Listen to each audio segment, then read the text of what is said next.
Anyone who truly doesn't believe that Barou scored 7 goals in the new Egoist League lacks all kinds of reading comprehension. For instance, the only counter I ever hear when I bring up Barou scoring 7 goals is show me the panel where it says Barou scored 7 goals. To which, if you actually paid attention to the series, it does basically tell you that Barou scored 7. From the game against Manshine, no other player on the Ubers team got a bid value that increased relative to 2 goals, especially if this was the first time they had scored a goal. Plus, it wouldn't make sense for any other player to attempt to score a goal except for Sendo, who's playing as a second striker, considering Barou was dubbed the king of Ubers, the one that everyone goes to serve when it comes to scoring goals. And even if you tried to argue that Sendo scored more than 1 goal based on Aiku's reaction to Sendo's goal, it doesn't seem like he scored more than 1 that game. Not to mention, he only increased by 17.5 million, I believe,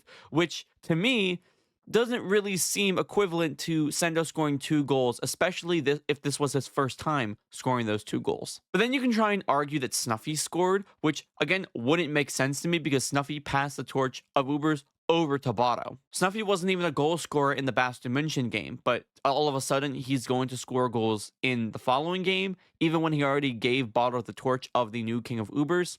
No, I don't believe that. Barou scoring 2 goals and only getting 20 million for those goals actually makes a lot of sense. Number one, the reason that Barou got such a high bid value was because Snuffy was no longer going to be playing for Ubers and they needed a replacement for him. But with Barou making Snuffy rescind his retirement, that role isn't needed anymore, therefore he's not as valued by Ubers. Not to mention, assuming he scored the stealth kill shot 2 more times, his value, despite scoring 2 goals, would have increased less because he's already showed that goal scoring formula again. They want new goals, new formulas, new techniques to show your shot versatility. And even then, he scored twice against the Manshine, who was arguably at their worst. So they see that Manshine, a very bad team, is getting scored on. Those goals don't mean much. If you don't think Barou scored 7 goals, I don't understand who you think else scored those goals.